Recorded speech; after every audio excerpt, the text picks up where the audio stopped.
Assalamualaikum warahmatullahi wabarakatuh. Bismillahirrahmanirrahim. Alhamdulillahirabbil alamin.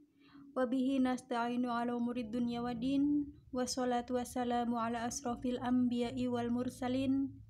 Wa ala sayyidina wa maulana wa habibina Muhammadin wa ala alihi wa sahbihi wa dzurriyyatihi wa atba'ihi ajma'in ila yaumiddin. Amma ba'du. Dengan channel Tukang Kebun dan Kucing yang setia di sini, alhamdulillah wa syukrulillah kita bisa berjumpa kembali. Kesempatan kali ini saya akan membahas mengenai budak angon atau Satrio Piningit,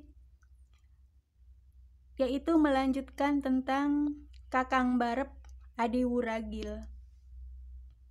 Di sini saya akan lebih mengetengahkan tentang kedudukan istimewa budak angon atau Satrio Piningit dalam hierarki para raja dan anggota keluarga. Yang dimaksud sebagai hierarki para raja adalah tingkatan-tingkatan para raja yang pernah ada sedari bumi ini dicipta sehingga dengan masa bumi ini dihancurkan. Sedangkan yang dimaksud dalam hierarki anggota keluarga yaitu tentang tingkatan di dalam anggota keluarga di mana disebut sebagai anggota keluarga yaitu mereka-mereka yang merupakan ayah, ibu, dan anak. Itu adalah anggota keluarga inti.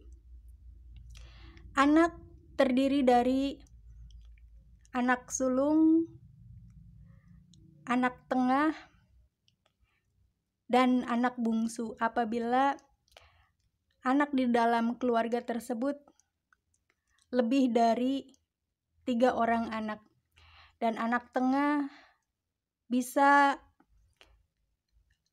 terdiri lebih dari 1, 2, sehingga ratusan orang anak selama dia berada di dalam apitan antara sulung dan bungsu.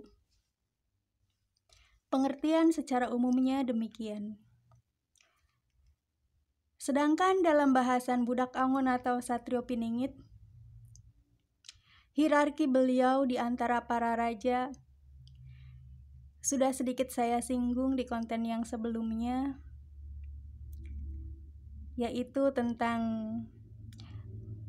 kedudukan budak angon atau Satrio Piningit di antara saudara-saudaranya, bahwa beliau budak angon atau Satrio Piningit secara ukhrawi, secara ruh, secara sukma telah diturunkan jauh-jauh hari sebelum badan jasad beliau lahir ke dunia ini.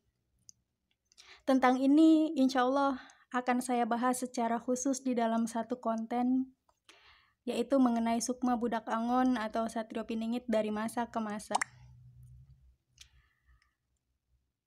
Beliau budak angon atau Satrio Piningit yang secara sukmanya telah diturunkan jauh-jauh hari sebelum raganya turun ini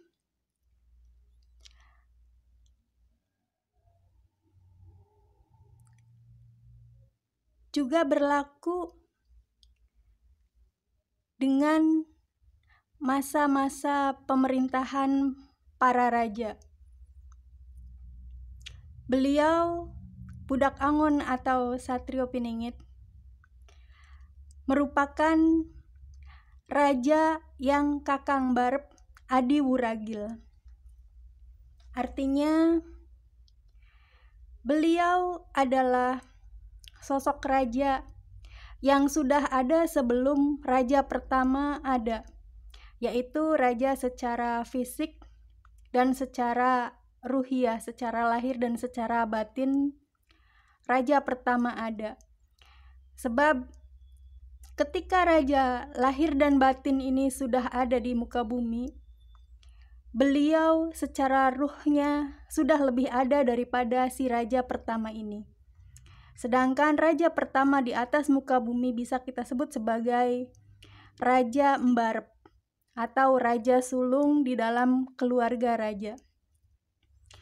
Dan beliau Budak Angon atau Satrio Piningit merupakan raja yang adiwuragil.